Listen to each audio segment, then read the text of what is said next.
Kung maaari, palitan nila yung mga pulis na nag-iimbestiga kasi iba po ang lumalabas eh.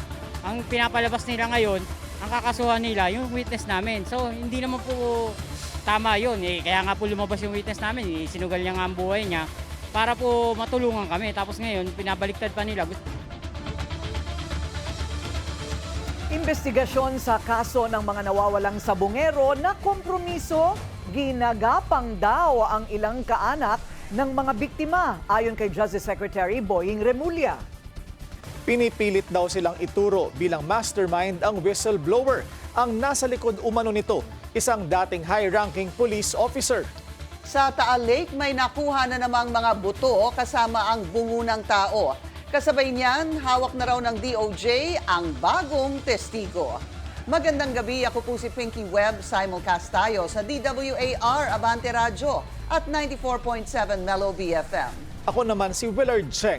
Mapapanood din tayo sa Beam TV 31, Signal Channel 24, Converge 74, Sky Cable Channel 33 at Samsung TV Plus. At ako si Corina Sanchez Rojas. Simulan na natin ang agenda. Pangkat sa PNP-CIDG, target umanong baliktarin ang testimonya ni missing sabungero, whistleblower Dondon Patidongan. CIDG chief na sinibak sa pwesto itinangging nangingialam sa kaso. Nag-name drop na nasa likod ng umano'y demolition job laban kay SP Cheese, posible raw na si Ako Bicol Party List Representative Saldico. Kongresista sinita dahil sa panonood ng isabong habang may sesyon. Bulkang Kanlaon ibinabana sa Alert Level 2. Libo-libong residente na ilang buwan nang nasa evacuation center papayagan ng umuwi. Russia niyanig ng magnitude 8.8 na lindol. Tsunami alerts itinaas sa Pilipinas, Japan at Amerika. At moved on na from Orlando Bloom, Katy Perry spotted naka-dinner date si former Canadian Prime Minister Justin Trudeau.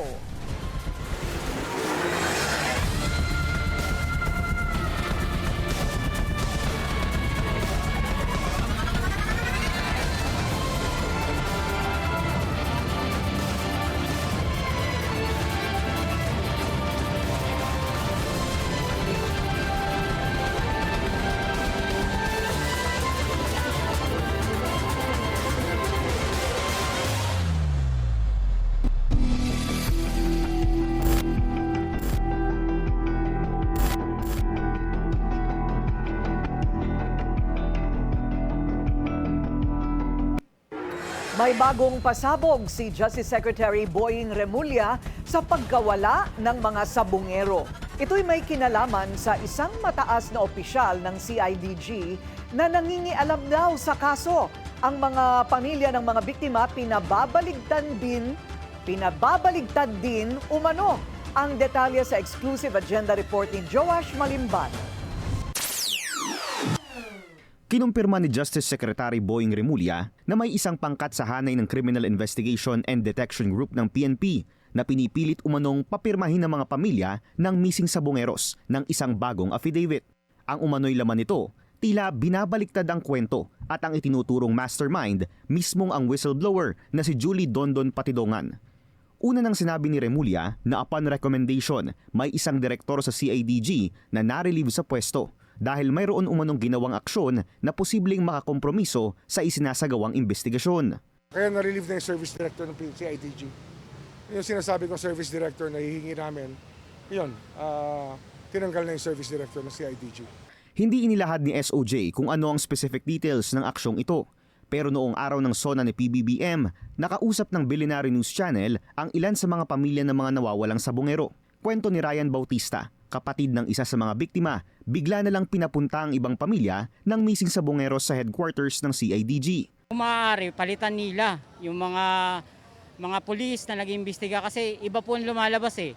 Ang pinapalabas nila ngayon, ang kakasuhan nila yung witness namin. So hindi naman po tama yun eh. Kaya nga po lumabas yung witness namin, eh. Sinugal niya nga ang buhay niya para po matulungan kami. Tapos ngayon, pinabaliktad pa nila, gusto pa nilang kasuhan yung witness namin.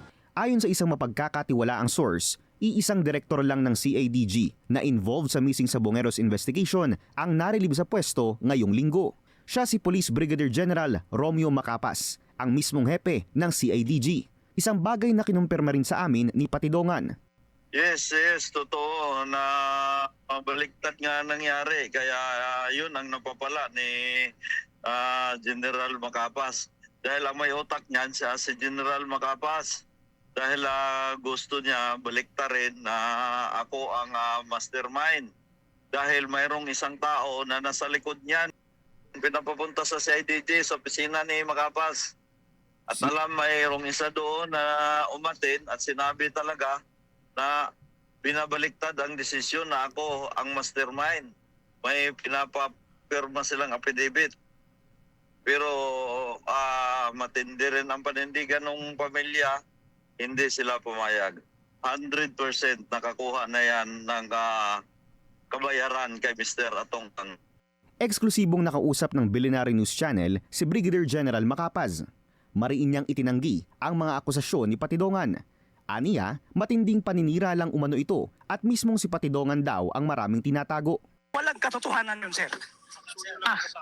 Walang katotohanan at I am vehemently denying kung anong sinasabi nila against me.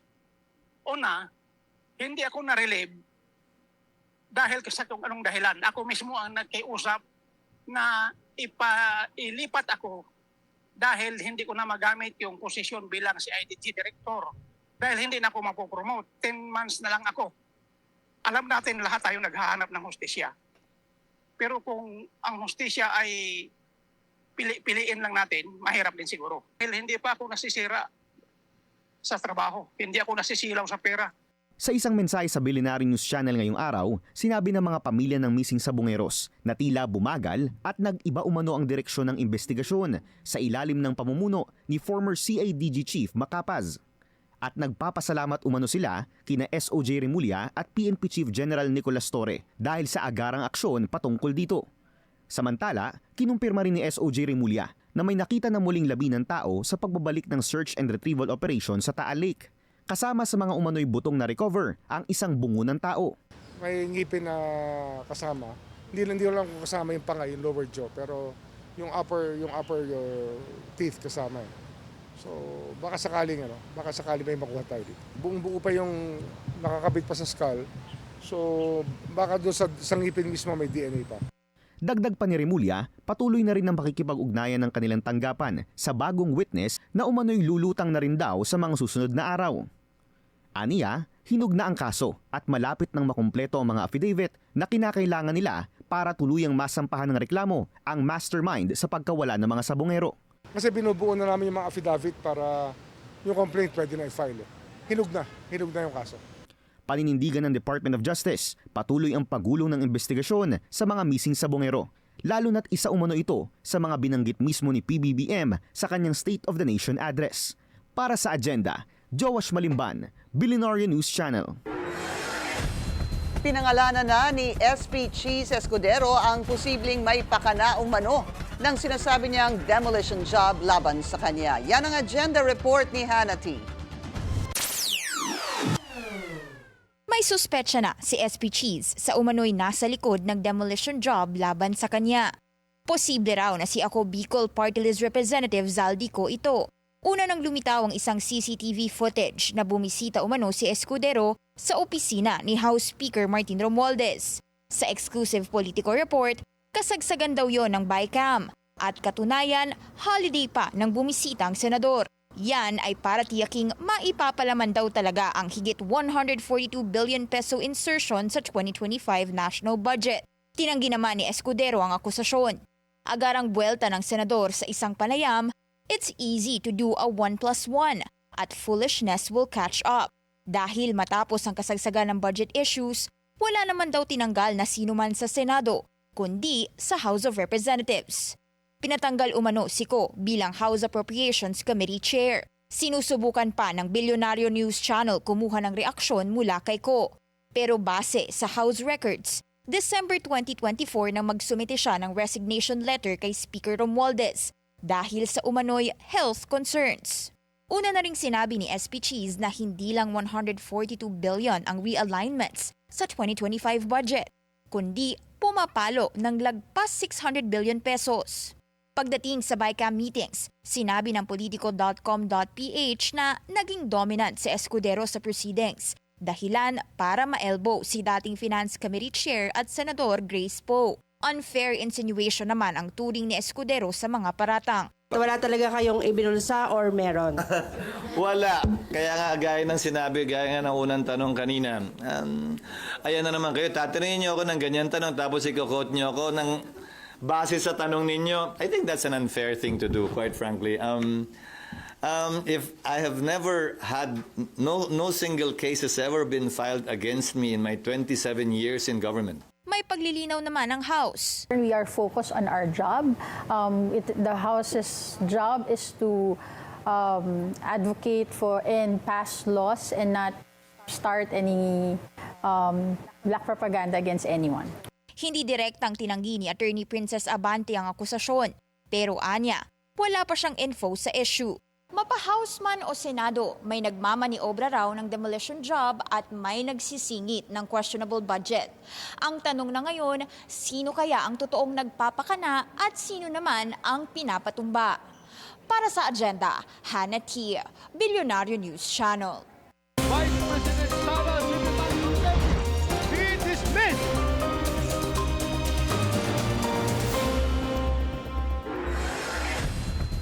Mabilis ang mga naging pagbatiko sa pagbasura ng Korte Suprema sa impeachment case ni VP Sara. Singbilis din na ang aksyon ng mga pro-Duterte lawyer laban sa mga kritiko. Nagbabalik si Joash Malimban para sa detalye. Freedom of speech does not equate to maligning the judiciary. Yan ang banat ng pro-Duterte lawyers na pumunta ngayong araw sa Korte Suprema para magsampa ng indirect contempt complaint. Respondent sa inihaing reklamo ni Attorney Ferdinand Topacio, ang kanyang kaibigan na si anti-poverty czar Larry Gadon. Si Akbayan Party List Representative Percy Sendanya at political analyst Richard Heydarian naman ang kinasuhan ni na Attorney Mark Tolentino at Attorney Rolex Suplico. Ang kanilang basehan ang umano'y deliberate, malicious and scandalous public attacks sa Korte Suprema matapos nitong ideklara na unconstitutional ang articles of impeachment laban kay VP Sara. Ang gawas po natin, for example, kay Percival Sindania, sinabihan niya Supreme Court na supreme cuddler ng mga corrupt ng mga opisyales.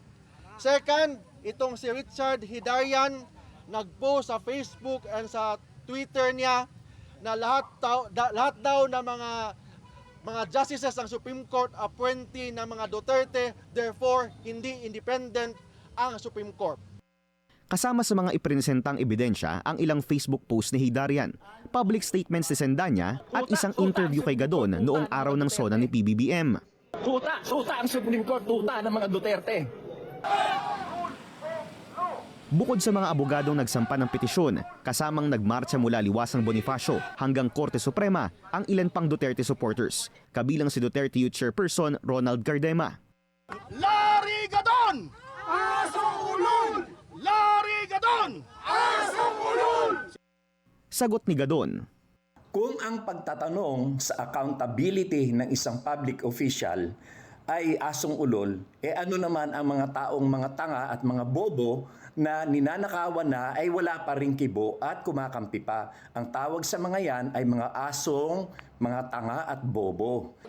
Dagdag pa niya, style lang ni Topacio ang mag-ingay for publicity. Kaya hamon niya raw sa kanyang kaibigan, isang one-on-one voice and singing competition for a cause. Isang bagay na agad namang sinalag ni Topacio. Alam niyo po, kaibigan ko yang si Atty. Gadon. In fact, lagi kami nagko-concert niyan. But kasamang Larry, I'm sorry, but this is no laughing matter. I am an officer of the court and as such, isang katungkulan ko na ipagtanggol ang karangalan at reputasyon ng ating kataas-taasang hukuman. So I'm sorry, I hope we can still be friends. Sa akin, this is nothing personal. Pero kung gusto mo magkantahan, wala pong problema sa atin. Passion natin yan, kasamang Larry. Si Darian naman, hindi pa raw nababasa ang isinampang reklamo laban sa kanya. Pero pauna niya nang sinabi na wala siyang direktang pahayag sa kanyang social media post na politically influenced ng mga Duterte ang naging desisyon ng SC. Nakahanap ng kakampi si Hidarian at Sendanya kay ML Representative Laila De Lima. Aniya, speaking out is not a crime at sakop daw ang kanilang mga pahayag ng freedom of speech and expression. Dagdag ni De Lima, karapatan ng publiko ang katotohanan, transparency at accountability mula sa mga nasa kapangyarihan. Para sa Agenda, Joash Malimban, Billionaire News Channel. Umalma ang Kamara, kinwestiyon ng tagapagsalita ng House of Representatives ang desisyon ng Korte Suprema kaugnay sa impeachment ni VP Sara. Nanindigan din ito na hindi nila susukuan ang kaso. Hindi pa tapos ang laban ng Kamara. Sa tulong ng Office of the Solicitor General, naghahanda na ito ng motion for reconsideration kasunod ng pagbasura ng Korte Suprema sa Articles of Impeachment laban kay VP Sara. Sa On Point ng Billionaire News Channel, pinuna ni House spokesperson Attorney Princess Abante ang anyay erroneous facts na pinagbasehan ng SC. Sinabi ng Korte na unconstitutional ang fourth impeachment complaint dahil nilabag nito ang one-year bar rule. Bagay na pinabulaanan ni Abante. Anya, archived at moot na ang unang tatlong complaint. The one-year ban starts at the initiation at the Committee on Justice, not the filing of the complaint. And in this case, only one complaint was initiated by the House of Representatives, and that is the fourth complaint. Itinanggi rin ni Abante na hindi dumaan sa plenary vote ang fourth complaint. It was already in the records of the House that it was voted by the plenary, the House itself, the whole body of the House, when it was validated that the fourth complaint was signed and verified by at least one-third members of the House. Kinwestiyon din ni Abante ang punto ng Korte na nilabag daw ang karapatan ng bise sa due process. Kabilang dito ang hindi raw pagbigay sa respondent ng pagkakataong dumepensa bago tinransmit sa Senado ang reklamo. When we acted on the impeachment complaint, that requirement of due process was not part of the constitutional requirement. It was not part of the rules of the House on the initiation of impeachment complaints and the impeachment proceedings, nor was it a requirement under any of the previous Supreme Court rulings. So for the actions of the House to be declared unconstitutional based on something that was not a requirement by law at that time that the House acted on it, we need to assert that we did it constitutionally. Pinunto rin ng SC na dapat na ipakita sa mga kongresista ang mga ebidensya bago ito inendorso. We assume that all members of the House of Representatives that signed and verified the complaint read the articles of impeachment, the complaint, and went through the evidence that accompanied it. Hinala ni Abante, hindi talaga kinonsidera ng SC ang mga dokumento na ipinasa ng Kamara. Kaya desidido silang maghain ng motion for reconsideration bago ang August 10 deadline. Kasunod ng desisyon ng Korte Suprema sa impeachment case, pinasalamatan ni VP Sara ang mga humamon sa anyay pang-aabuso ng Kamara. Pinasaringan din ng bise ang mga tinawag niyang sakim na leader. Narito ang agenda report ni John Manalo. Nananatiling tahimik si VP Sara sa katatapos lang na fourth SONA ni PBBM.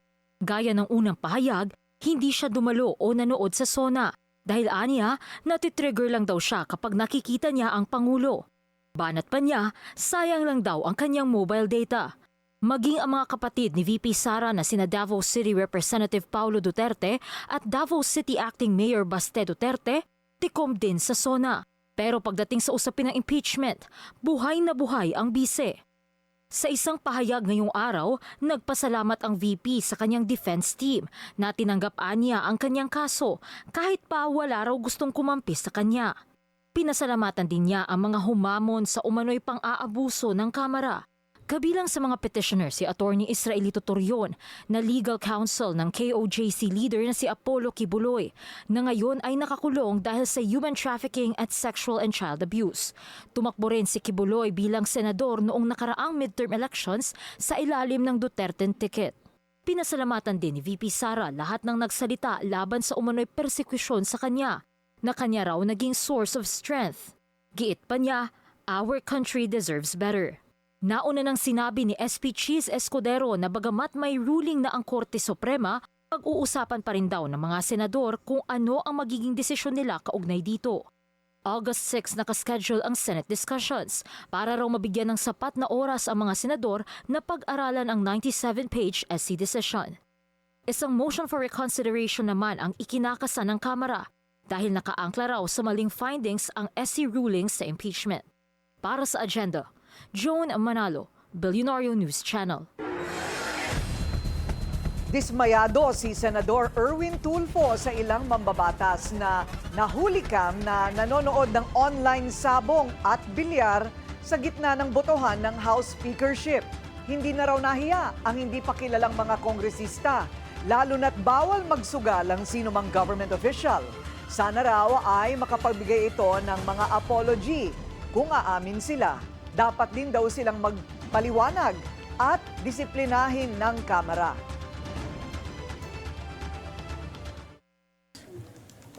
It doesn't matter kung boring yung botohan ng speaker. Mag-antay ka. Trabaho mo yun eh. There's a time kung sugarol ka, which is bawal, di ba? Sinabi na bawal pag government official ka magsugal. Kung talagang hindi mo matiis yung kate, hintayin mo na lang, di ba? Hintayin mo hanggang matapos yung ikang trabaho mo sa Kongreso or matapos yung trabaho mo sa gobyerno because pinapasweldohan kami ng taong bayan ninyo para magtrabaho, hindi para magsugal. Nakatakda na ring talakayin sa Senado ang online gambling at pangungunahan nito ni Tulfo bilang bagong chairman ng Committee on Games and Amusement. Hindi rin umano nakapagpigil at nagalit din si House Speaker Martin Romualdez matapos mapanood ang report ng Billionario News Channel sa dalawang kongresista. Ayon sa isang source, nakapagbitiw si Romualdez ng reaksyon na di na tayo nirerespeto pero hindi pa malinaw kung sino ang kanyang tinatatamaan. Sinubukan ng BNC na hingin ang tuwirang reaksyon ng speaker pero wala pa siyang sagot sa ngayon. Ilang beses din naming tinawagan ang tanggapan ng dalawang mambabatas para magpaliwanag pero hindi pa rin sila tumutugon.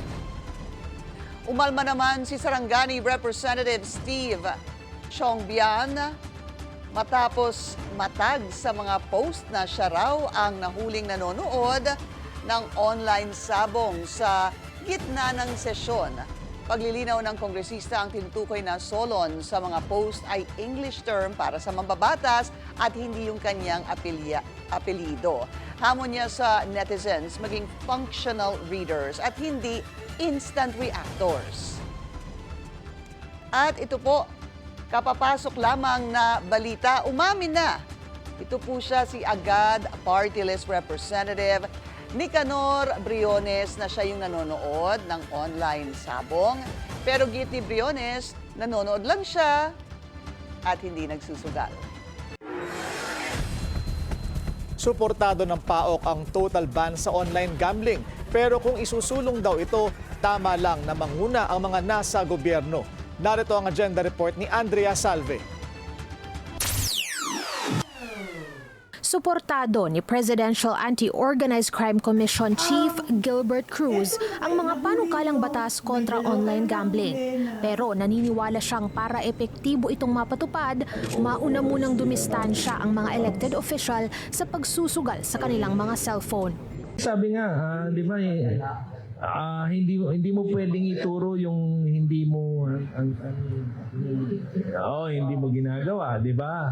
Paano mo sasabihin na, total ban tayo, and yet meron ka palang apps dito about gambling, di ba? Nasimulan na raw ng PAOK ang kanilang research sa online gambling. Pero kapag natapos ito, sa kanila irerekomenda sa Pangulo ang total ban. Pero sa kanyang hinuha, doon na rin papunta si PBBM. Sa mga natatanggap na reports ng PAOK, madalas daw ay mula sa mga magulang at asawa. It's now becoming a family issue or a family problem. Kasi ang nagre-report, hindi mismo yung nagsusugal yung family. Dagdag pa ni Yuse Cruz, kung ang direksyon daw ng online gambling ay total ban, handa ang ahensya na tumulong para tuluyan itong masugpo. Para sa agenda, Andrea Salve, Billionaire News Channel. Tsunami alerts itinaas sa ilang bansa kasunod ng malakas na lindol sa Russia. Susunod yan sa agenda.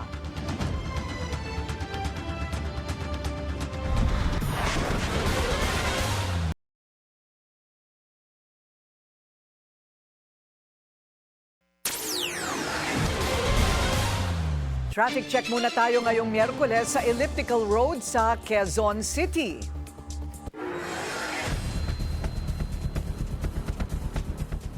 Naghahanda na ang LGU sa mga lugar na nasa paligid ng Canlaon para pabalikin ang mga residenteng inilikas dahil sa pag-aalboroto ng bulkan.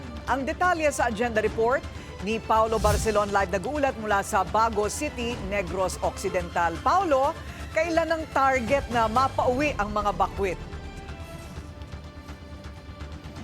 Mayong gabi, Corina, target na mapauwi ng mga otoridad ang mga residenteng naka-evacuate sa mga evacuation center dito sa Negros Island by August 4. Yan ay ayon sa OCD Negros Island Region. Yan ay matapos nga ang ilang buwan nilang pagkakabakwit matapos ang sunod-sunod na pagputok ng bulkan noong Mayo at Hunyo. Nakatira sa loob ng 6-kilometer danger zone ang pamilya ni Aling Jasmine. Excited mang makabalik. Tila inaasahan niyang magiging mahirap ang buhay pagbalik sa kanilang tirahan sa Bago City. Yung mga pananim namin nandoon, kaso yung bahay, wala na. Yung natira itong yung mga kahoy. Hiling niya sa pamahalaan, sana'y matulungan silang muling makapagpatayo ng bahay. Lalo't ilang buwan na rin silang dito nakatira sa Payagsang Kapag-on Evacuation Camp sa Barangay Napoles sa Bago City. Ayon sa LGU, inaayos na ang proseso ng decampment o ang pagpapauwi sa mga evacuee. There will be like a common vegetable garden for all this for all these families who were affected by the Bulkan Canlaon, and there will be like a vegetable garden, and they'll be selling their harvest. We will be providing them seeds, farm tools, and other things needed. Bukod sa pagpapauwi ng mga bakwit, naghahanda na rin ang ilang LGU ng mga permanenteng lokasyon sa mga nais ng tuluyang umalis sa lugar na malapit sa bulkan, tulad ng ilang residente sa bayan ng La Castellana. Provincial government ang bibili ng site na na paglilipatan, at ang natukoy na na area na napunta na ng technical working group. Nagpagpulong ng ang provincial government with DSUD, kung saan pag-usapan yung plano, yung DSUD ang mag-facilitate ng construction ng mga buildings, ng mga paglilipatan ng mga IDPs natin. Ayon sa FIVOX, ibinaba na sa Alert Level 2 ang Canlaon matapos ang pagbaba ng ash plumes mula sa bulkan. Pero hindi raw ibig sabihin nito ay dapat nang magpakakampante ang mga residente. Tayo po ay nananatili na nag-o-observe sa sitwasyon po ng ating bulkan dahil po ito po ay maaari pa ding mag-generate ng mga pagputok and magkaroon ng mga volcanic hazards po. Dahil multi-hazard area ang lalawigan ng Negros Occidental, todo handa rin ngayon ang Office of Civil Defense sa posibleng epekto ng mga pag-ulan sa lugar. Ngayong araw, sinimulan na rin bigyan ng bagong tarpaulins ang mga residenteng nasa lanta ng habagat na pinalakas ng mga bagyong sina Crising, Dante at Emong. Corina, batay sa pinakahuling sulfur dioxide monitoring ng Canlaon Volcano Observatory, nagbubuga ang Bulkang Canlaon ng nasa 1,850 tons ng sulfur dioxide per day. Mas mababa ito, Corina, kung ikukumpara doon sa cumulative o yung kabuang dami ng abo na binubuga per day mula noong June 2024 hanggang noong Mayo na 4,400 tons per day on average. Pero bagamat mas mababa yung 1,850 tons per day, ay mas mataas pa rin ito doon sa normal na threshold, which is 300 tons ng sulfur dioxide kada araw. Anong ibig sabihin nito? So, ibig sabihin nito, mas malakas mas marami pa rin yung ibinubugang abo mula doon sa bulkan. So, it still can pose a potential health hazard. At dahil ibinabada nga sa alert level 2, Corina, ang status ng Bulkang Canlaon, ibig din sabihin nito, iiksian na din yung ating danger zone radius from 6 kilometers sa alert level 3, 4 kilometers na lamang ito sa alert level 4. At sakali namang muling mag-alboroto ang bulkan, wag naman sana, nakahanda rin ang OCD, maging yung mga local disaster risk reduction management office tulad ng dito sa Baguio City na rumisponde sakaling muling mag-alboroto nga ang Bulkang Canlaon. Corina. Okay, yan ay magandang balita sa ngayon. Bagamat sana'y mapagpatuloy ng bulkan na yan ang kanyang magandang mood, at hindi na mag-alboroto ulit. Maraming salamat, Paula Barcelon. Live nag-uulat mula sa Baguio City, Negros Occidental. Niyanig ng magnitude 8.8 earthquake ang Kamchatka Peninsula sa Russia. Ilang gusali ang nasira at gumuho, kasamang isang kindergarten school. Mabuti na lang at wala mga bata sa loob ng tumama ang lindol. Sinundan yan ng tsunami, mga alon na umabot sa 4 meters o 13 feet ang taas. Wala pang naiulat na casualties sa ngayon. Umabot naman sa Hokkaido, Japan, ang tsunami na dulot ng malakas na lindol sa Russia. Pinalikas na ang mga residente sa eastern seaboard ng Japan na tinamaan din ng lindol at tsunami noong 2011. Nagdeklara na rin ng tsunami emergency ang Hawaii dahil sa lindol sa Russia. You know, our number one priority is life safety. And so right now, it's an easy thing. Get away from the beaches, get inland, and get upward. We ask you to stay calm, cooperate, and get to high ground if at all possible where you are. Please take this very seriously and don't go down to the beach. Don't be looking at waves. Get yourself as high as you possibly can. Dito sa atin, nagbabala rin ang PHIVOLCS sa posibleng tsunami waves sa ilang bahagi ng bansa. Makakausap natin ngayon si PHIVOLCS Chief Teresito Bacolcol. Magandang gabi po sa inyo, Director Bacolcol. Magandang gabi din po sa inyo, sir. Director, may banta pa ho ba ng tsunami mula sa lindol sa Russia? Wala na pong banta ng tsunami sa Pilipinas mula po sa lindol na nanggaling pa sa Russia kanina. Pero patuloy pa rin tayong nagmamonitor. Pero base sa datos natin ngayon, hindi na po ito magdudulot ng significant effect sa ating mga baybayin. Kaya po kanina, nilift po natin yung advisory at 4:40 p.m. Director, natuloy ho ba yung inaasahan nating tsunami waves kanina at may na-monitor ho ba kayong mga significant effects? May naitala tayong sea level disturbance na umabot ng 28 centimeters. Hindi naman ito masyadong significant. And again, maliit lamang ito and hindi naman ito nakakapinsala. And wala din po tayong na-monitor na epekto or damage sa mga lugar sa Pilipinas. Ibig ho ba sabihin, Director, pwede na ho bang bumalik sa kanilang bahay yung mga nakatira malapit sa baybayin? Yes po, pwede na po silang bumalik kasi kanina yung advisory natin ay lumikas muna yung mga nakatira sa baybayin. So right now, pwede na po silang bumalik.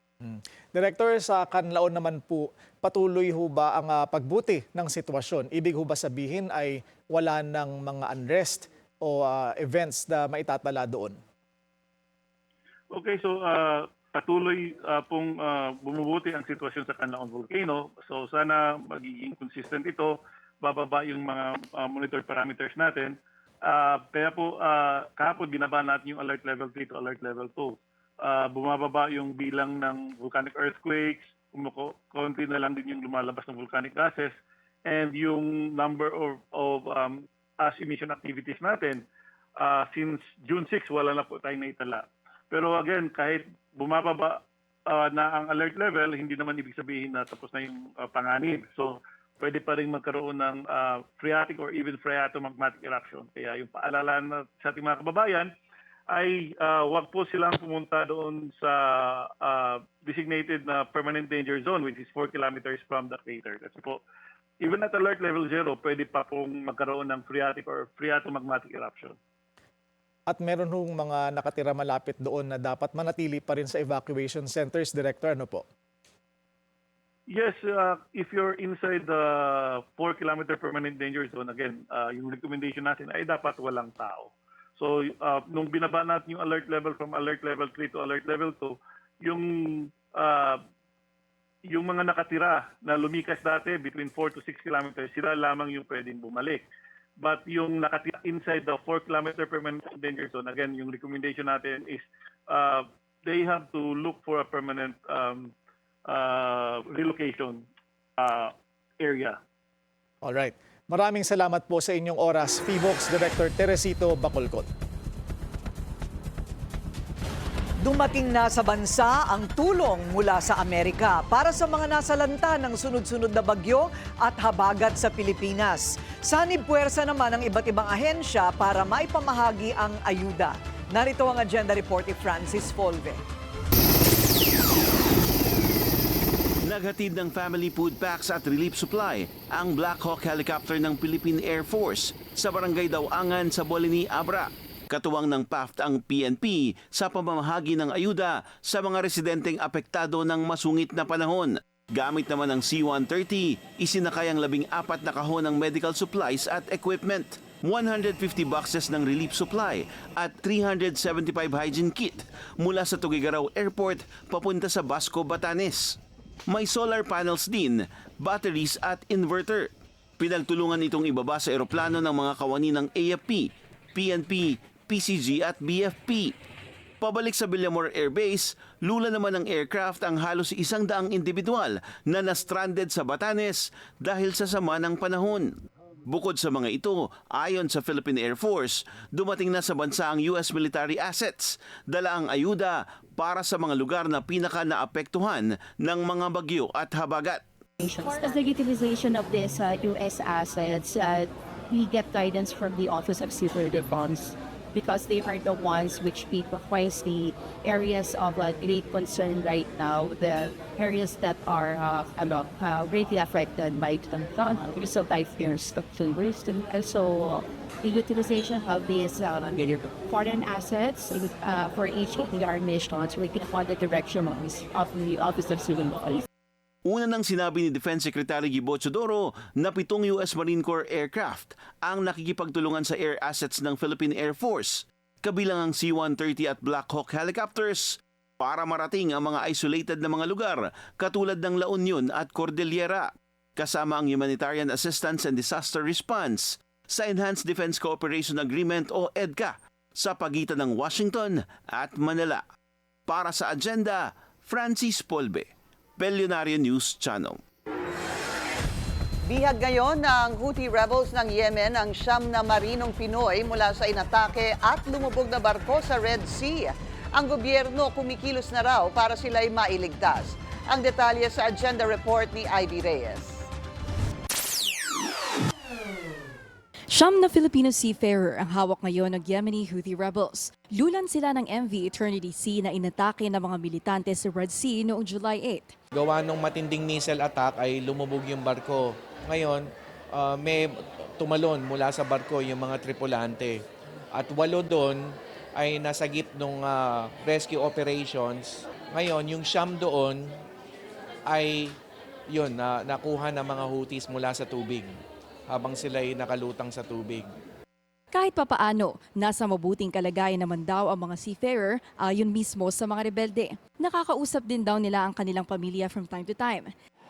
Sa ngayon, hindi pa masabi ng DMW kung kailan maiuuwi ang 9 na Pinoy maging ang demands and conditions ng Houthis. Dagdag ng DMW, patuloy ang pagsuporta nila sa pamilya ng seafarers at ang koordinasyon nila sa Department of Foreign Affairs dahil ito raw ang may direktang komunikasyon sa mga rebelde. Pero ayon sa DFA, hindi na sila dediretso sa mga Houthis. Hihingi na raw ng tulong ang Pilipinas sa mga friendly countries para mailigtas ang mga hostage. Para sa Agenda, Ivy Reyes, Billionaire News Channel. Problemado rin ang mga Pinoy seafarers sa Estados Unidos. Na-deport kasi ang ilan sa kanila. Nananawagan ngayon ng ilang grupo sa Philippine at US governments na resolbahin ang issue. Yan ang agenda report ng ating US correspondent Don Tagala.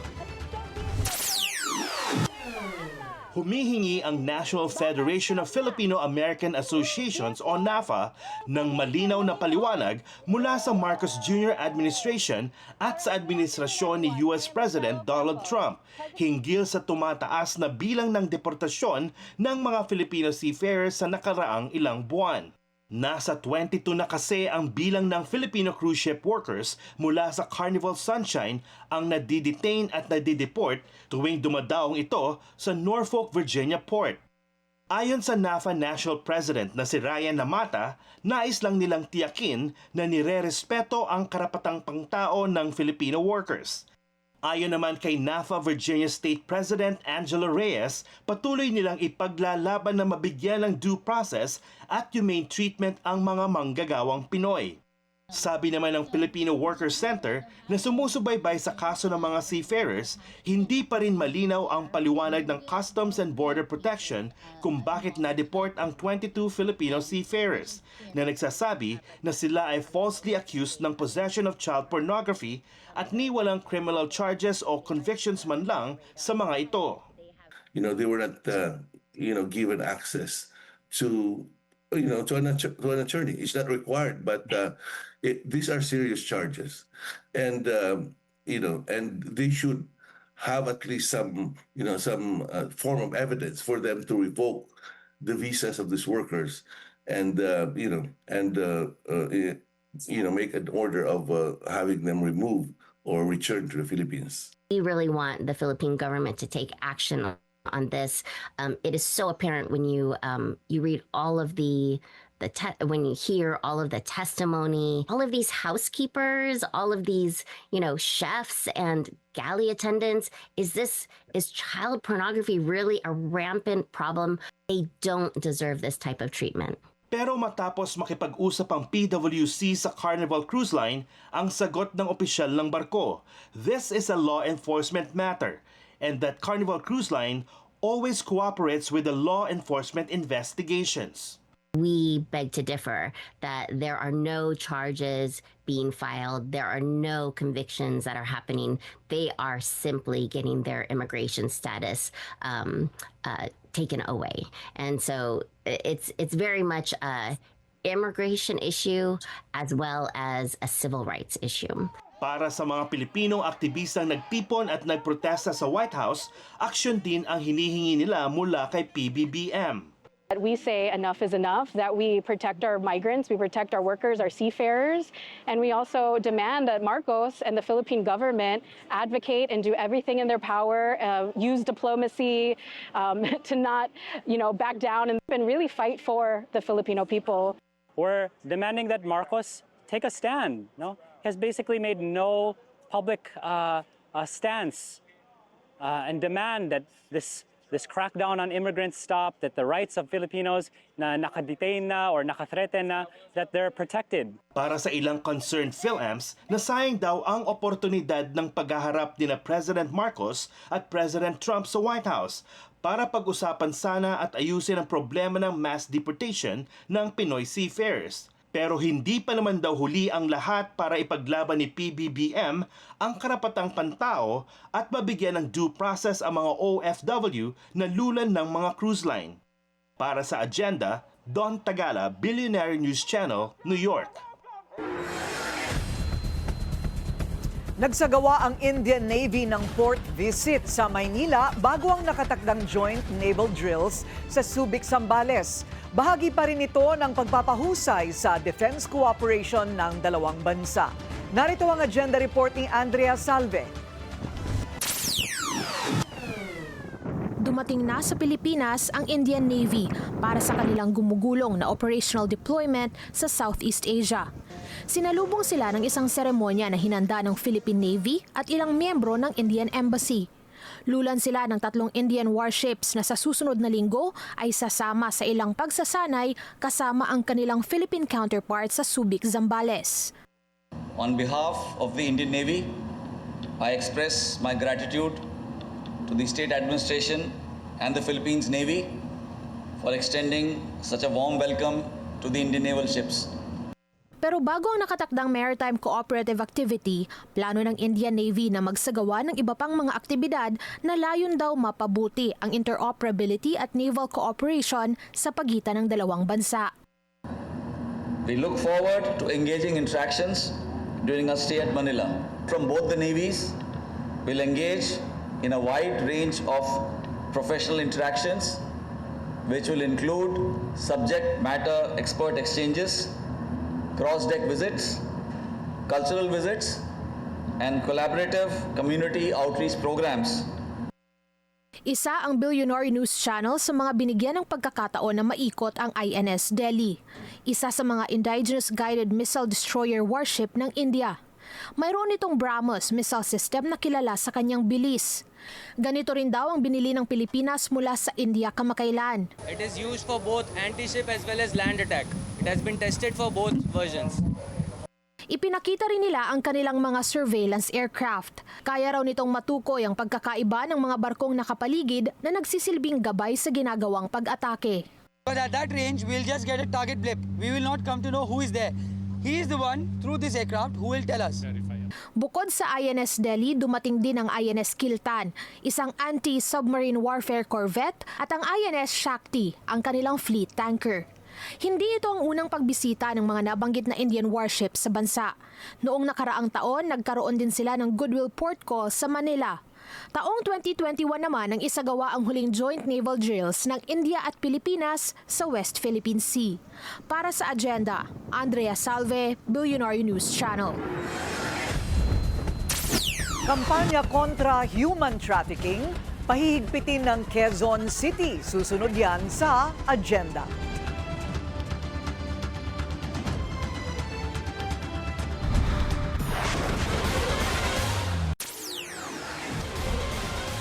Traffic check muna tayo sa EDSA Camp Aguinaldo Gate. Mabagal ang daloy ng mga sasakyan. Yan po ay sa northbound lane.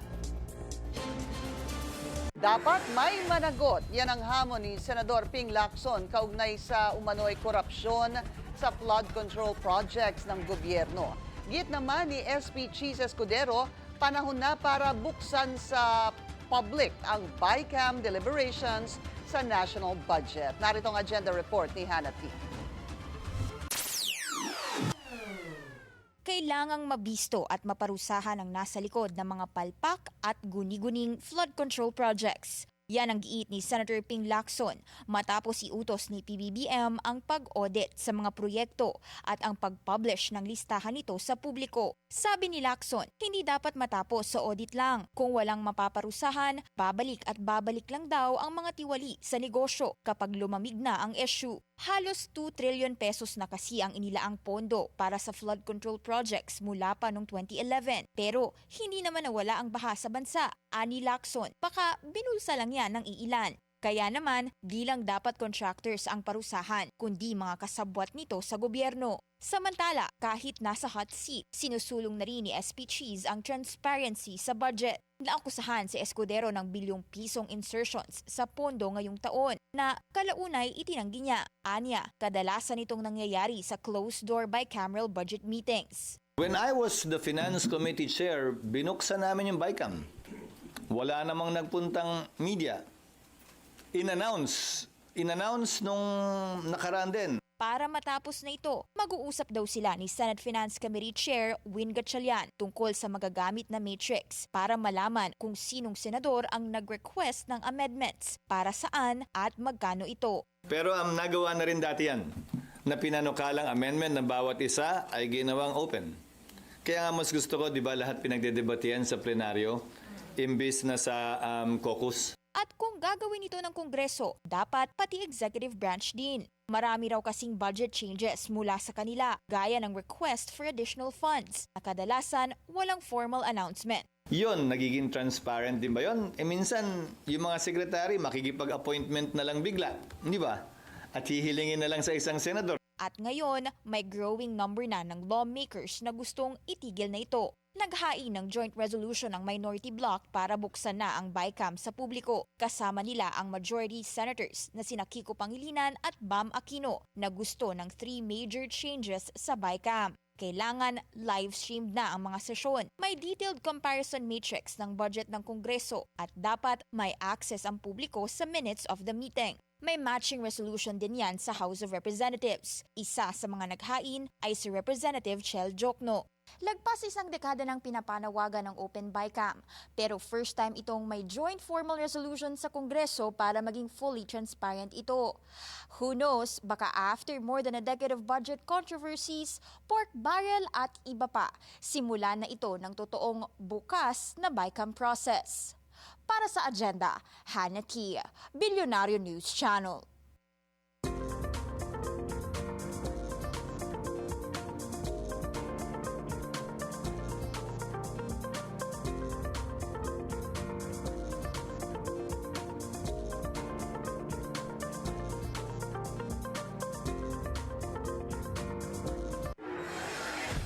Matapos ang magkasunod na rescue operation sa mga menor de edad ngayong taon, inanunsyo ni Mayor Joy Belmonte ang mas mahigpit na kampanya kontra human trafficking sa Quezon City. Ang detalye sa agenda report ni Joan Manalo. Paiigtingin pa ng Quezon City ang laban kontra human trafficking. Inanunsyo ito ni Mayor Joy Belmonte ngayong araw bilang commemoration ng World Day Against Trafficking in Persons. Sa tala raw kasi ng LGU, umabot ng 97 ang bilang ng human trafficking cases sa QC noong 2024. Kalahati raw sa mga ito, menor de edad at marami ay kababaihan. Bukod dyan, may 2 bagong insidente raw ng human trafficking na naitala ngayong taon.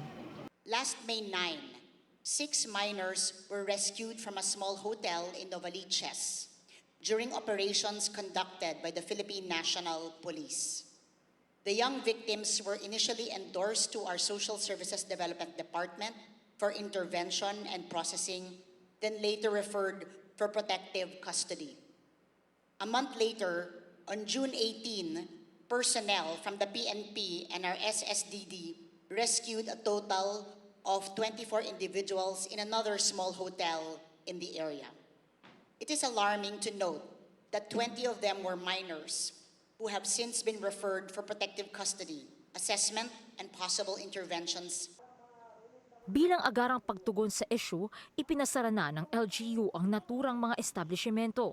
Makikipagtulungan din ng Quezon City sa hospitality sector para mahuli ang mga negosyong nagiging kakuntsaba ng human traffickers. Gagawin ito ng lungsod sa pamamagitan ng QC Safe Seal o Quezon City Stops All Forms of Exploitation. At para raw makuha ito ng isang establishmento, kinakailangan nilang i-train lahat ng personnel kung papaano kumilatis ng traffickers. Kailangan din higpitan ng check-in procedures lalo na kapag may kasamang menor de edad. Dapat din magkaroon ng safety officer na tututok sa implementasyon ng protocols at policies at mag-install ng signage declaring that the establishment is a safe zone. Valid for 1 year ang QC Safe Seal. This seal is a voluntary but powerful badge of honor for establishments that demonstrate an exemplary commitment to the protection and safety of each individual. May pakiusap din si Belmonte sa mga travel agency sa lungsod. When you are booking clients into hotels in Quezon City, kapag wala pong QC Safe Seal ang hotel po na yan, huwag po ninyong i-book ang mga turista natin o mga bisita natin o yung mga participants sa conferences natin sa mga hotel na yan. I-blacklist po natin, mga travel agencies, ang mga hotel na ayaw po mag-cooperate sa ating pong panawagan na maging mas ligtas po ang ating mga establishmento para po sa ating mga kabataan at kababaihan. At pati na nga, mga kalalakihan. Paalala rin ng Quezon City LGU, tumawag kaagad sa Emergency Hotline 122 kung may kasong ire-report. Walang lugar ang human trafficking sa Quezon City, deklarasyon ni Mayor Belmonte. Kaya hindi raw sila magdadalawang isip na alisin ang mga negosyo na maaaring makapahamak sa mga kababaihan at kabataan ng lungsod. Para sa Agenda, Joan Manalo, Bilyonaryo News Channel. Energy Secretary Sharon Garin may pasaring sa power firm ng mga Villar. Susunod yan sa agenda.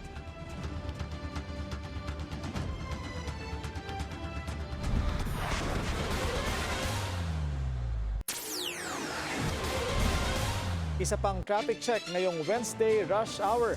Sa EDSA White Plains, mabigat ang daloy ng mga sasakyan sa northbound lane. Moderate to heavy naman ang southbound lane. Handa na ang DPWH na ibigay ang listahan ng lahat ng flood control projects ng gobyerno para mabusisi ng Pangulo. Pero tingin ni DPWH Secretary Manny Bonoan, dapat ding masilip ang mga proyekto ng mga dating administrasyon. Narito ang agenda report ni Ivy Reyes. Alinsunod sa utos at patama na rin ng Pangulo sa maumunoy sabwata ng mga kontratista sa flood control projects, isusumite na sa susunod na linggo ng DPWH ang listahan ng halos 10,000 flood control projects mula simula ng Marcos Jr. administration. Marami po kasing flood control projects na nasagawa na po ng mga nakaraan administrasyon.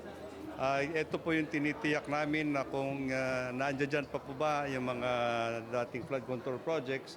Kasi marami pong bagyo at mga floods na dumaan na po rito sa mga proyekto na nung nakaraang administrasyon. Sa tingin ng DPWH, natugon na naman ng mga proyekto ang layunin nila. Pero may isa raw problema ang ahensya na minana pa nila mula sa mga dumaang administrasyon. Noong pumasok kami dito sa administrasyon nito, napansin po namin na yung mga riverbeds po, yung sa ng dinadaanan ng tubig, mababaw na po.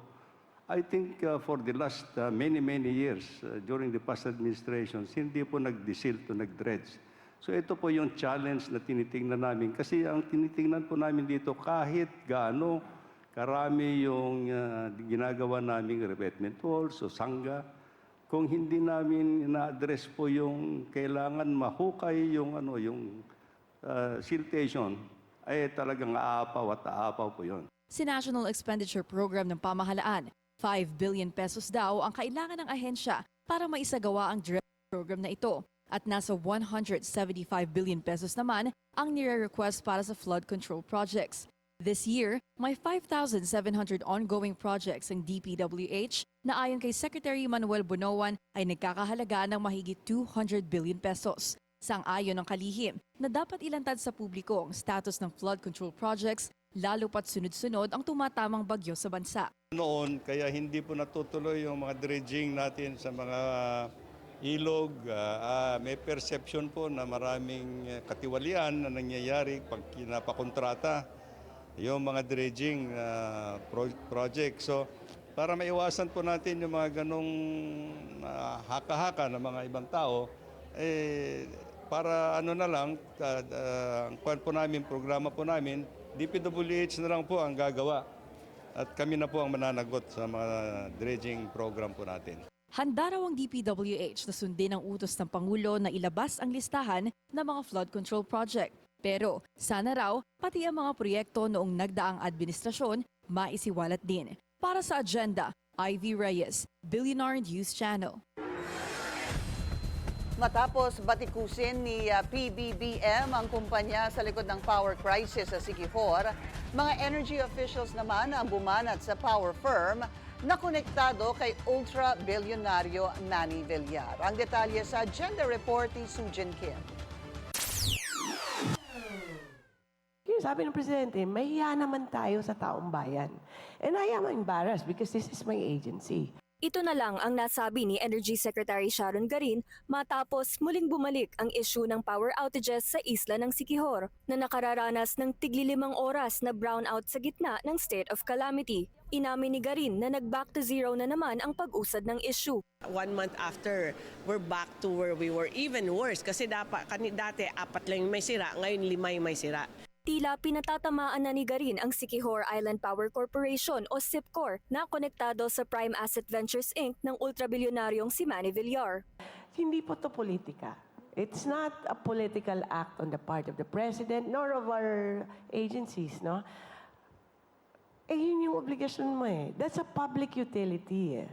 dapat may obligasyon ka. Kung nakikita mo nasisira, ayusin mo. Hindi yung hihintayin na lang kung kailan lang kayo bibigyan ng budget para magbili ng spare parts niyo. And that, we have paper trails on that. Kaya po ako very frustrated dyan. Ilang meetings na, and we're back to zero. As early as January of this year, we have been receiving reports that SIPCOR medyo masama ang patakbo. Batay sa investigasyon ng DOE at NEA, 5 to 6 megawatts lang ang nabubuno ng SIPCOR kahit 8 to 9 ang contractual obligation. Wala rin itong N1 redundancy o backup na generator, kaya namamatay ang makina kapag may maintenance. If we are not convinced that they can still continue according to the provisions of the contract, and I believe contractual obligation should always give way to the paramount interest of public welfare, and that's the time that the government will step in. Masaklap pa, wala silang valid permit mula sa ERC. Kung mapapatunayan po namin na hindi na kakayanin ng SIPCOR, then by all means, I would strongly suggest, and I'm sure my secretary will agree with me, we should exercise the power of the state of police power to take over the operations. Wala ho na tayong magagawa doon. Ngunit hindi lang si Quijor ang may problema. Kasama na ring iniimbestigahan ng Energy Department ang Palawan, Catanduanes, Marinduque, Camotes Islands at Tawi-Tawi. Sa gitna ng krisis, nanawagan ng DOE para sa microgrid system para sa mga mas malalayong isla. Mga full package na solar, battery, diesel at distribution system na maaaring pagkakitaan ng private investors. Para sa agenda, Sujin Kim, Billionaire News Channel.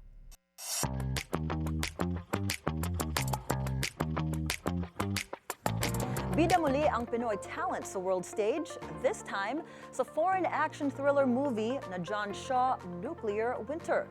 Tampok dito si Filipino actor Ron Chan at directed ni Danny Ugale, who is also Filipino. Ayon kay Ron, who is currently based in Dubai, UAE, phenomenal ang naging work experience niya sa pelikula. I learned so much from working with a diverse and talented group of international actors. Their discipline, creativity, and professionalism elevated my performance. We all came from different cultures, but we connected through one shared goal. High-tech and advanced ang naging editing ng action-packed film na mapapanood soon in the Philippines, Europe, US, and Middle East. It brings me so much joy and pride to know that John Shaw Nuclear Winter will be shown in the Philippines. This film is very close to my heart, and sharing it with my fellow kababayans is a dream come true. This September, Ron kasama ang cast and crew ng John Shaw Nuclear Winter are coming back to Manila. Mababalik na kay Keanu Reeves ang 6 na watches stolen from him 2 years ago. Hinand over na ng Chilean authorities ang mga relo sa FBI. 2023 nang ninakaw ang mga ito mula sa bahay ni Reeves sa Los Angeles. These include a $9,000 Rolex. Natagpuan ang mga relo by chance during an investigation into robberies committed by a gang sa Chilean capital na Santiago. An update on the libel case filed by actress Bea Alonzo against veteran showbiz columnist Christy Fermin. Naglabas na ng arrest warrant ang Quezon City Regional Trial Court laban kay Fermin. Damay din ang kanyang co-host na sina Romel Villamor at Wendell Alvarez. The bail for each accused is set at 48,000 pesos. May 2024 nang mag-file ng kaso si Alonzo.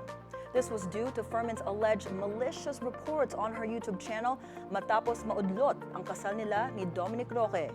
Wala pang pahayag ang kampo ni Fermin kaugnay sa issue. Katy Perry spotted na ka-dinner date si dating Canadian Prime Minister Justin Trudeau. Susunod yan sa agenda.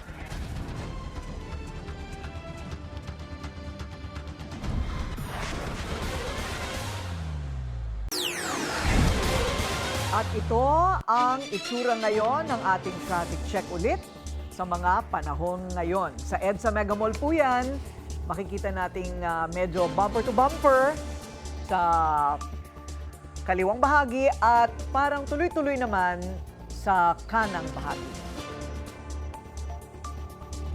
Dalawang bagong M-Series Hybrid ang dinala ng BMW sa bansa at nasa likod niyan ang batang executive at bilyonaryo heir na si Jacob Ang ng San Miguel Corporation. Yan ang agenda report ng ating mobility correspondent G. Baroga. Tuloy-tuloy ang electrification journey ng BMW Philippines sa ilalim ng San Miguel Corporation ni ultra-bilyonaryo Ramon Ang. At ang nasa likod ng manibela ay ang bunsong anak ni RSA na si Jacob Ang na nakatutok sa ground operations ng brand.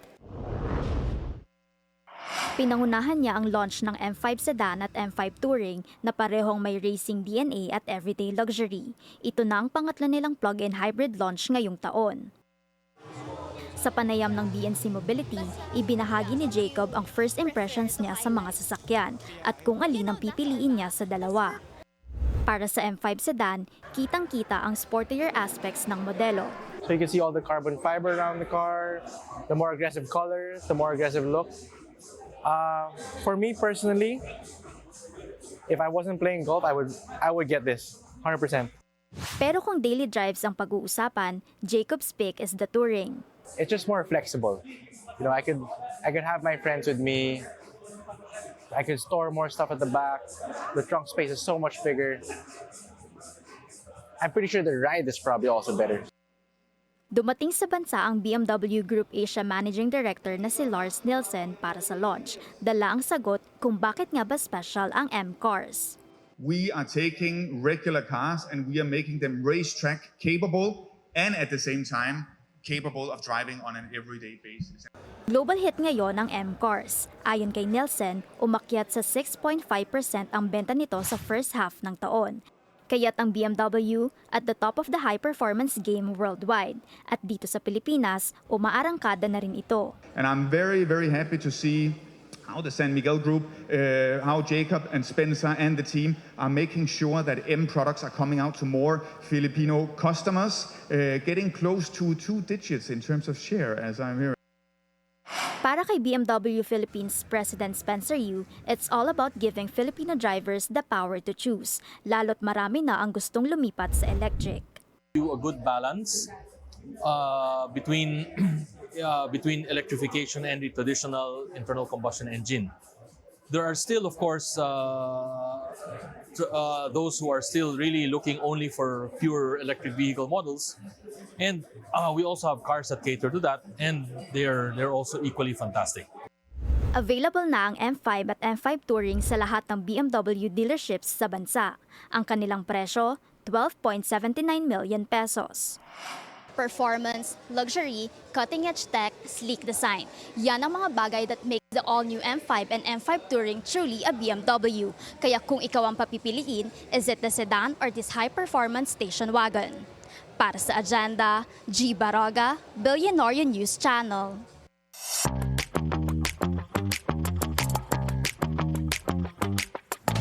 Looks like naka-move on na si Katy Perry sa kanyang ex na si Orlando Bloom.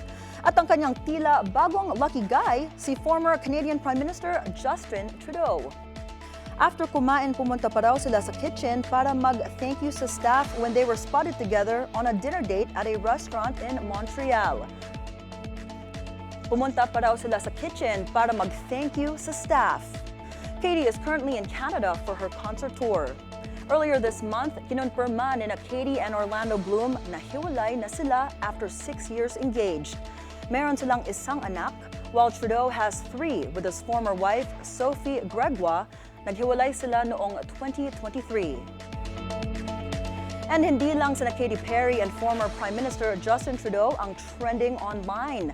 Ayon sa People magazine, may budding romance din ang The Naked Gun co-stars na sina Liam Neeson at Pamela Anderson. Sincere naman daw ang relasyon ng dalawa na, quote, clearly smitten with each other.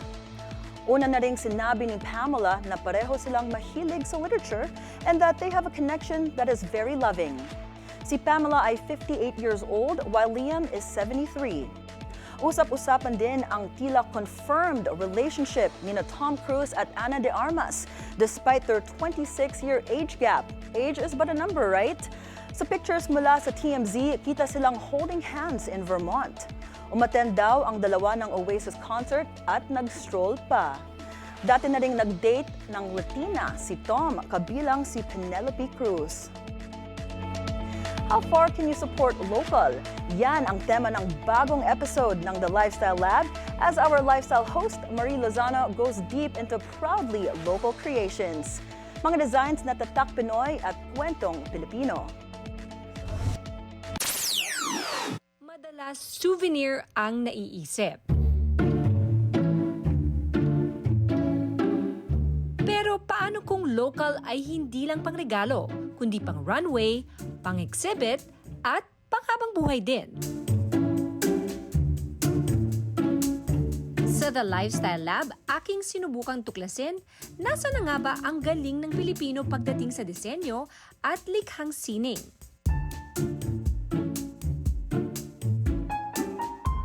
Simula sa FAMPH, ang Fashion Accessory Makers of the Philippines, isang kilusan na hindi lang tungkol sa ganda, pero sa kahulugan nito. Bawat kwintas, hikaw, bag, may kwento. Kwento ng kultura, kabuhayan, at muling pagbuo ng identity bilang mga Pilipino. Mula sa sapatos ng Marikina na muling binigyang buhay gamit ang retaso. Very striking. I saw it immediately. Made from cutouts of fabrics and leathers. Each pair ay different lagi. Sneakers na gawa sa hibla ng pinya. So why pineapple? Okay, first of all, we have lots of this. Latest update we got also from DOST. It lessens the smell in your food. It's got antibacterial properties. Oh, natural. Because of the the enzymes that go with it. Yes. Hanggang sa mga bag na likha ng mga PDL o Persons Deprived of Liberty. Our bags are, called Speranza because the people behind the bags are the persons deprived of liberty. The ones making the wood beads are the male PDLs. Straw bags are made by women PDLs. Hindi lang ito mga produkto. Ito ay mga panata na ang sining at disenyo ay hindi lang para sa ilan, kundi para sa lahat. Ang The Lifestyle Lab, magiging Design Lab. Sumama sa isang visual at cultural journey. Sa bagong episode, kilalanin ang mga artisans, designers, at tagapagmana ng tradisyon na patuloy na sumusulat sa bagong kabanata ng Filipino design. Para sa Agenda, Marie Lozano, Billionaire News Channel. Abangan ang bagong episode ng The Lifestyle Lab mamayang 8:30 p.m. And that's it from my end. I'm Monique Tuzon. Back to you, Karina, Pinky, and Willard. Thank you, Mo. Thank you. O, meron tayo bago ng Mo. Thank you, Mo. Mo. Oy, naku, Pinky. Alam mo, hanggang ngayon, pinag-uusapan ka pa rin. Ako? Bakit? Oo, kasi ikaw. Dahil? One wife. One wife? Oh, well, what can I do? It's a fact. Yeah. Mabuti nga, wala akong details. Pero hindi ko pa rin maintindihan bakit ganun pa rin ang pinag-uusapan. Iba-iba pa rin ang interpretasyon. Doon sa impeachment. Yung impeachment. Ano ba ang nangyayari? Ikaw ba naintindihan mo? I try. You try? Okay, my best. ano ang pagkakaintindi mo sa gusto nilang mangyari? Yes, so sabi ng Korte Suprema, it's unconstitutional because it violated the one-year bar rule. You can only file one impeachment case. Ang sabi naman ng House, hindi naman namin binayolate yan. Dahil, kasi may tatlong nauna na impeachment complaint, di ba? Nasama nila sa order of business, ito sabi nila, in the Constitution, you should include it within 10 session days. Sabi ng Kongreso, ng House, napasok namin yan sa 10 session days. Pagpasok nila niyan, Feb 5, yung 10th session day, pumasok naman yung 4th impeachment, which was the second mode that you can have 1/3 of the signatures of the congressman. Pagka makakuha ka ng at least 1/3, that will constitute the articles of impeachment. Diretso na yan, transmitted na yan sa Senado. Yun ang sinasabi nilang only initiated na kaso. Dahil yung tatlo na nauna ay kanilang in-archive lamang. So anong susunod ang mangyayari? Hindi sila magkasundo ng Supreme Oo. Court. So, mag-MR sila, motion for reconsideration. Ang tatayo on behalf of the House is the Solicitor General. Kasi parang lumalabas na iba yung doktrina bigla. Sinusunod nila yung existing doctrine na kapag deemed initiated kapag na-refer sa Committee on Justice. Yun ang intindi nila. Ngayon, iniba. Yun kasi ang ngayon ang desisyon. yun ang Yes, desisyon ng Korte jurisprudence, yes. Suprema dati. So, kailangan ma-MR. Parang hindi pa rin eh. Sige, mag-dinner tayo. So, kwentuhan mo kami, tsaka siguro maintindihan na lang natin yan pagka dumating na yung next step ng ano ba ang susunod na mangyayari. Like when they finally filed that motion for reconsideration, right? Oo. Hintayin natin anong magiging tugon ng Korte Suprema hinggil dyan. But of course, remember, the vote was 13. Unanimous Unanimous among the 13 Yeah. among the 13. Kasi yung isa, hindi nag-participate Yes. si Justice Kagiway. Yung isa, On leave. si Justice Singh, was on leave. So 13 unanimous. So sabi nila, mahirap daw yung ganon. Mahirap nang mabaliktad. Oo nga. Hindi ko rin maintindihan yung sa insertions. Hindi ko rin maintindihan ang mga paliwanag. Gayaan mo na. Darating din tayo dyan. So mga susunod nating balita, Tingnan kaya natin araw-araw. kasi pareho na sila ngayon the House and the Senate want to open the bicameral conference committee to any group, Public, yes. to the media even. So let's see if that will help, no? Kasi ganito kakapal gano'n ba kakapal yung mga budget? Yeah. pero Parang mo, ilang isa-isahin bound na yun? libro yun, ilang volumes na patong-patong. Dapat buksan din nila yung proceedings sa kabilang kwarto, hindi lang doon sa hearing. Proper. Kasi merong kabilang kwarto sa tapat, nandun na didiscuss na ahensya yung mga concerns ng mga congressman. Prioritize mo naman yung proyekto namin. Binabaha-baha pa rin ang Ganyan. Bulacan. Oo. Hinihingi pa rin nila yung 3 billion nila. Tapos na ang 2025. Sayang, no? Diba, no? Nasaan na yung perang yon? Yun Wait, ang kailangan that's- nilang malaman. Para sa akin, yun lang ang gusto ko malaman. Hindi ko na alam yung mga teknikalidad na yan. Gusto ko lang malaman. Nasaan na ba yung perang yan? Kung may nakalaan na 3B, nasaan? Oo, ano yung pinapaikot nila para tumubo?